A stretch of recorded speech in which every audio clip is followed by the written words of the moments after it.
Assalamualaikum.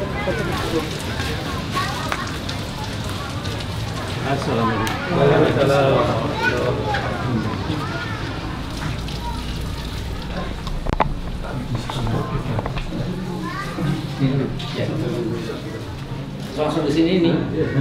Terus saya juga minta untuk sini mas.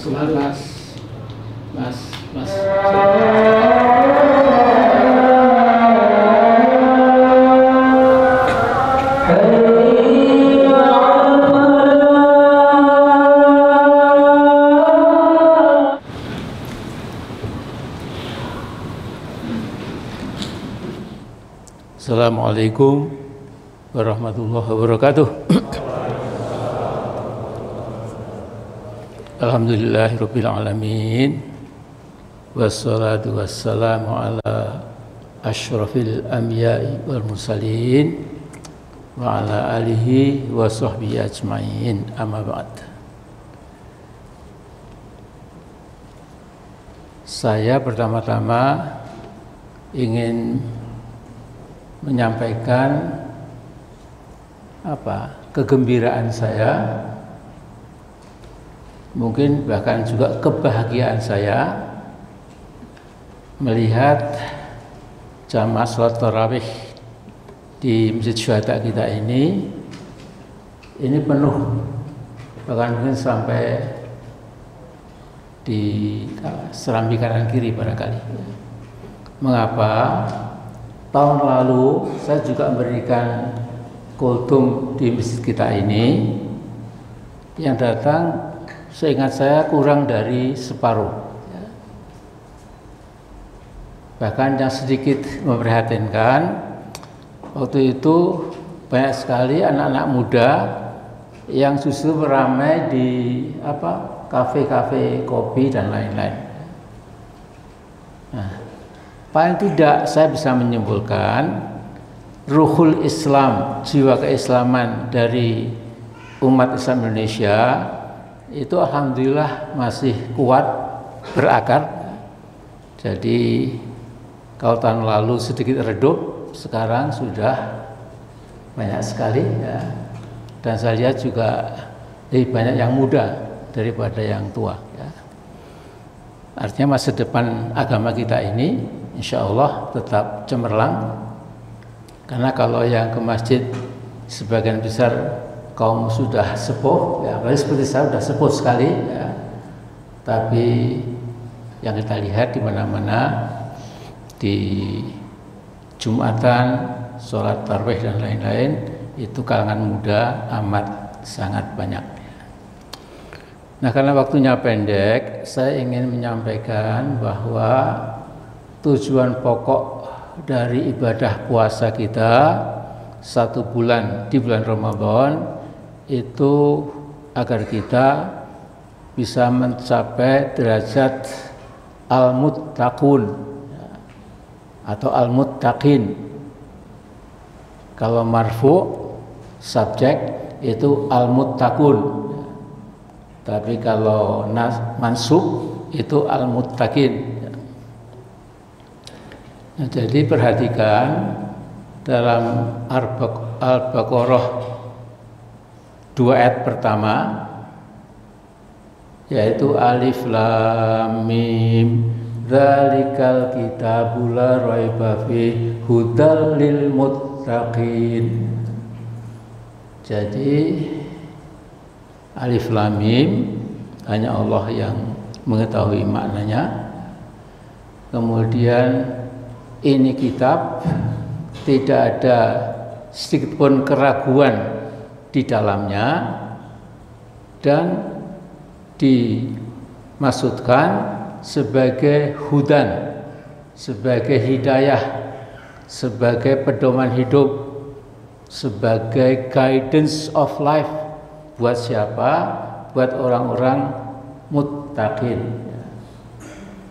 Nah, kemudian jamaah yang saya hormati, saya cintai, kalau kita mau tahu lebih luas, lebih utuh, lebih komprehensif, ya katakanlah, siapa yang termasuk al-muttaqun atau al-muttaqin itu, maka kita tinggal melihat surat Al-Baqarah, surat yang masih sama, ayat 177. Jadi ayat ini menunjukkan pada kita sejauh mana kita sesungguhnya dapat mengukur dengan ayat yang cukup panjang ini, cukup utuh, komprehensif mengenai al-muttaqun tadi, sehingga kita tambah lama, tambah usia hidup di muka bumi yang fana ini, dapat menjadikan tolok ukur sejauh mana kita sudah memenuhi karakteristik orang-orang yang bertakwa itu. Jadi saya bacakan seperti keliru. A'udzubillahi minasyaitonirrajim. Laisal birra an tuwallu wujuhakum qibalal masyriqi wal maghrib walakinnal birra man amana billahi wal yaumil akhir wal malaikati wal kitabi wan nabiyyin wa atal mala ala hubbihi dzawil qurba wal yatama wal masakin wabnas sabili wasailina wa fir riqab wa aqamas salata wa ataz zakata wal mufuna bi ahdihim idza ahadu was-sabirina fil ba'sa'i wad-dharra'i wa hinal ba's ulaika alladziina shadaqu wa ulaika humul muttaqun. Jadi artinya bukanlah yang bernama kebajikan itu sekedar menghadapkan wajahmu ke arah timur atau ke arah barat, tetapi yang bernama kebajikan itu adalah orang yang beriman kepada Allah, kepada hari akhir, kepada para malaikat, beriman kepada kitab, dan juga beriman kepada para nabi.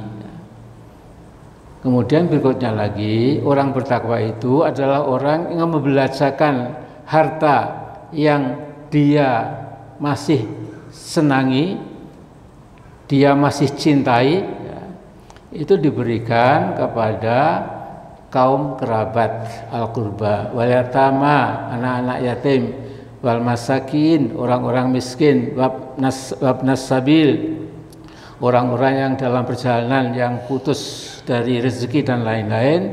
Kemudian wasailin wa fir riqab, juga mereka yang memerlukan bantuan kita itu maupun mereka yang ada dalam perbudakan. Nah, perbudakan sekarang sudah tidak ada, ala zaman Nabi dulu tidak ada, tapi sekarang ini perbudakan modern slavery itu lebih meluas, lebih struktural, dan lebih nyata kalau kita menggunakan standar Al-Quran. Jadi lihat di negeri kita ini ada sesuatu yang aneh, yaitu karyawan, buruh, pekerja itu ada patokannya, yaitu mereka supaya digaji dengan upah minimum regional. Jadi UMR ini dimaksudkan supaya buruh laki perempuan itu, karena perempuan di pabrik-pabrik itu masih bisa hidup secara minimal, agar masih bisa menggerakkan mesin-mesin pabrik, bisa mengangkuti bahan-bahan materi industri dan lain-lain itu, ya. Dan ini sesungguhnya kalau kita dari kacamata Islam ini sungguh zalim, ya.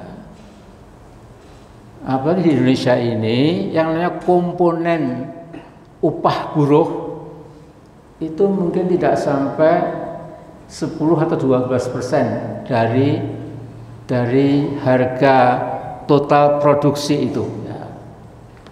Sementara di negara-negara yang sudah lebih maju, yang tidak ada Pancasilanya, tapi lebih beradab dan lebih memegang keadilan sosial bagi seluruh bangsanya itu, maka minimal komponen upah buruh itu 20%, 1/5 humus, ya, dari biaya keseluruhan produksi itu. Nah, jadi Quran ini tetap relevan, ya, walaupun sudah 15 abad yang lalu ya.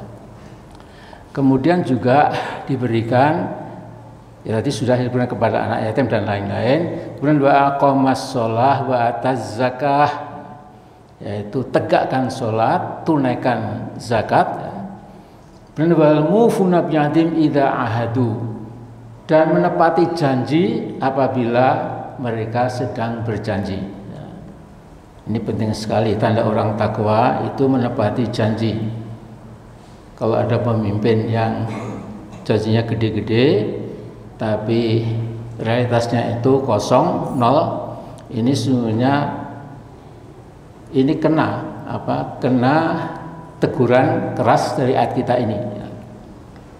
Jadi pemimpin yang suka breaking the promise, ya, suka membatalkan janji, apalagi kalau sedang kampanye janjinya muluk-muluk, ya, kemudian kenyataannya itu kosong, lompong, ya, tidak boleh sama sekali.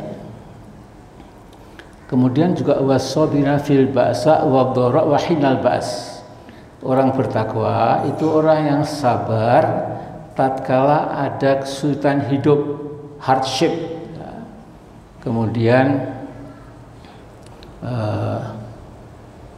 ba'sa itu kesulitan hidup, tekanan hidup, ekonomi sulit dan lain-lain. Wa dharra itu juga hampir sama, tapi mungkin lebih berat lagi. Ya. Mungkin suatu bangsa mengalami paceklik, mengalami kesulitan yang lebih berat lagi, ya, sehingga keadaan bangsa itu menjadi lebih compang-camping, kemudian tidak bisa menghadirkan generasi yang sehat, yang stunting. Negeri kita ini 22,5% anak kecil itu stunting, hampir seperempat. Ya. Ini memalukan buat kita, negeri yang katanya subur makmur, ya. Istilah orang Jawa gemah ripah lo sinawi. Nah kemudian juga bersabar, misalnya sampai terjadi al-ba's, di sini diartikan para mufasir sebagai keadaan perang. Alhamdulillah kita nggak ada perang, ya. Tetapi kemudian Allah menutup ayat ini dengan firman yang sangat jelas, ulaikal ladzina shadaqu, mereka itulah orang-orang yang jujur, yang benar. Kemudian wa ulaika humul muttaqun, mereka itulah orang-orang yang bertakwa. Jadi ittaqo yattaqi itiqaan dari kata-kata waqo yaqi. Jadi waqo yaqi itu artinya melindungi, memagari, memproteksi. Kalau ittaqo yattaqi kemudian jadi muttaqin atau muttaqun tadi, itu artinya terproteksi, terpagari, terlindungi. Pendek kata menjadi aman karena justru dia sudah memiliki takwa tadi. Saya kira ini saja yang ingin saya sampaikan. Mudah-mudahan kita bisa mengisi hari-hari kita bulan Ramadan ini dengan sebanyak mungkin baca Al-Quran. Jangan lupa sholat tarawih atau sholat malam. Kemudian juga jangan kita mengumbar misalnya makan minum kita. Jadi kalau kita setelah Ramadan nanti berat badan kita turun 1-2 kilo, itu justru yang benar. Kalau Ramadan selesai tambah bobotnya, itu yang dipertanyakan. Berarti kalau malam balas dendam, makanya terus-terusan mumpung malam mau bisa makan. Nah seperti ini kita hindari, ya. Sehingga jangan seperti kata Nabi, betapa banyak orang berpuasa tapi puasanya itu tidak mendapat hikmahnya itu, ya. Saya kira itu dulu, dan mudah-mudahan kita terus diberi barokah Allah, dirahmati, dan mudah-mudahan negeri kita ini negeri muslim terbesar di muka bumi. Siapapun yang jadi pemimpin nanti, itu pemimpin yang bisa menjadikan agama itu sebagai rujukan yang paling bagus. Apalagi Undang-Undang Dasar kita pasal 29 ayat 1 itu berbunyi, negara berdasar ketuhanan yang Maha Esa. Buat kita itu tauhid. Tauhid itu luar biasa hebatnya. Yang saya jadi bisa lebih 7 menit ya. Jadi yang penting adalah negeri kita ini negeri yang memposisikan agama itu paling atas, sehingga negara berdasar atas ketuhanan yang Maha Esa. Itu cetowelo-welo, nggak bisa dibantah. Nah, sehingga sebenarnya kita ini enak menyetir bangsa kita ini ke depan kalau kita tetap ingin disoroti, disinari, dapat pencerahan dari agama tauhid. Nah, sehingga nanti mengejawantah menjadi tauhid politik, tauhid sosial, tauhid ekonomi, tauhid pendidikan, dan lain sebagainya. Assalamualaikum warahmatullahi wabarakatuh.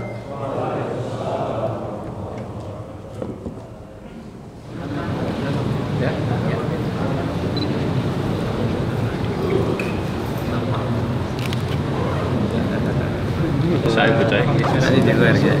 Barakallah.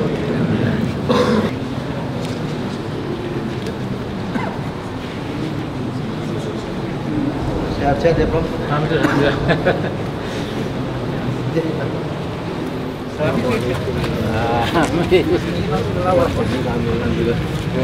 Berapa ini? 2, Pak. Boleh minta foto? Boleh.